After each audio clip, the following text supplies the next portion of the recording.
Welcome to The Explainer. Today, we're diving into a really profound philosophy based on the writings of Pandit Shriram Sharma Acharya. And it gets you to think about this powerful idea that the food you put on your plate doesn't just build your body. It actually shapes your thoughts, your emotions, and who you are. So let's just start with the big question that this whole philosophy is built on. It's something you might have even wondered yourself. Is the food we eat just fuel to keep the machine running, or is there something more going on? Okay, here's how we're going to break this down. First, we'll get into that core idea of how food literally shapes your mind. Then we'll look at some pretty wild cautionary tales. After that, we'll explore a ritual called the Balivaishwa Yagya, see how it connects to something called the 5 great sacrifices, and then wrap it all up with the beautiful philosophy of sharing that's at the heart of it all. All right, so first up, let's dig into the core principle here. This idea that there is a deep, direct link between what we eat and who we become. You know, our thoughts, our feelings, our entire consciousness. And at the absolute heart of all of this is a very simple but powerful line from the source text. It says, Jaisa ahar hoga, waisahi man banega. And that translates to, as is the food, so will be the mind. Think about that. The claim here is pretty radical. Our food doesn't just build our bodies, it builds our very consciousness. You see, this goes way beyond just, calories and protein. It's about these subtle energies, or sanskaras, that the food absorbs from its source. I mean, think about it for a second. Was the money that bought the food earned in an ethical way? Was the person who cooked it feeling calm and happy? Or were they stressed out and angry? This philosophy argues that all those invisible qualities get ingested right along with the vitamins and minerals.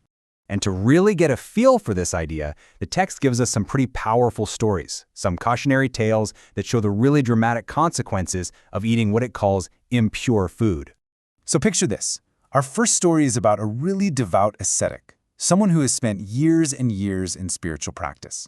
And then all of a sudden, his peaceful meditation is just shattered by these disturbing visions of a young woman.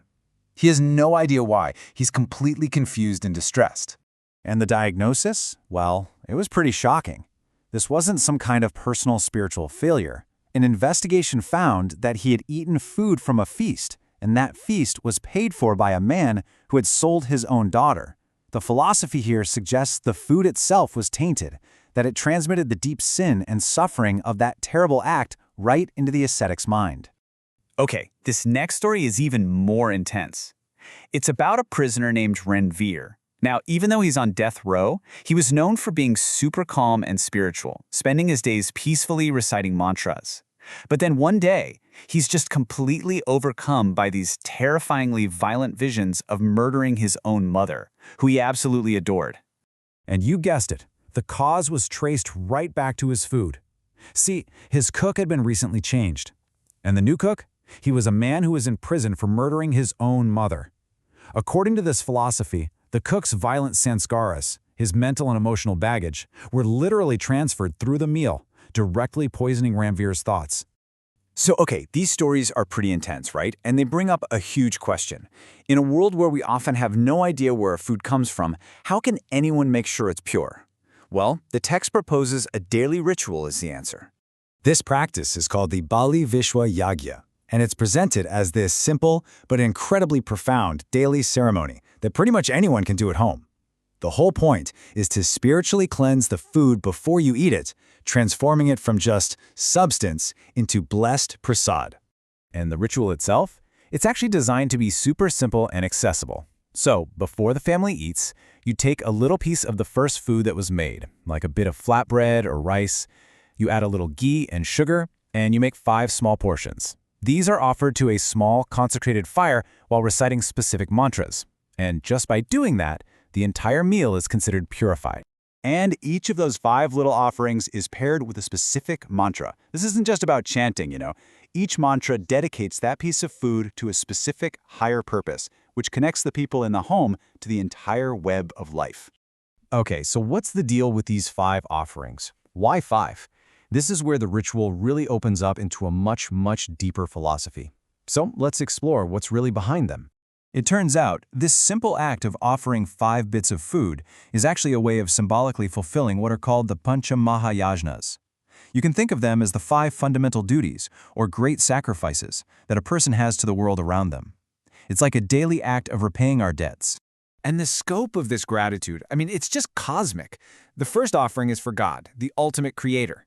The second is for the devas, or the divine forces in nature. The third is for the rishis, the ancient sages and seers who gave us wisdom. The fourth is for humanity, for our community. And the fifth is for all other living beings, from animals and birds all the way down to insects and plants. All right, so let's pull all these threads together. What does this all add up to?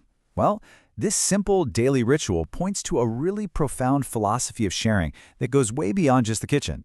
And to really drive this point home, the text pulls out this incredibly powerful quote from the ancient Rig Veda, Kevala gasho bhavati kevala gati. It means, one who eats alone eats only sin. The idea is that since we get everything we have from the world around us, if we eat just for ourselves, without giving back first, we're basically just consuming selfishness. So when you really think about it, the Balivaishwa Yagya is like a daily workout for the mind. Before you even think about satisfying your own hunger, you just pause. You pause to remember your connection to the entire cosmos. It completely shifts your perspective from what can I get to what can I give back, and it turns the simple act of eating into a truly profound spiritual practice. And so, this ancient practice leaves us with a really revolutionary question for our own modern lives. What would change? In our world and inside ourselves, what would actually change if every single meal was a conscious act of gratitude and sharing?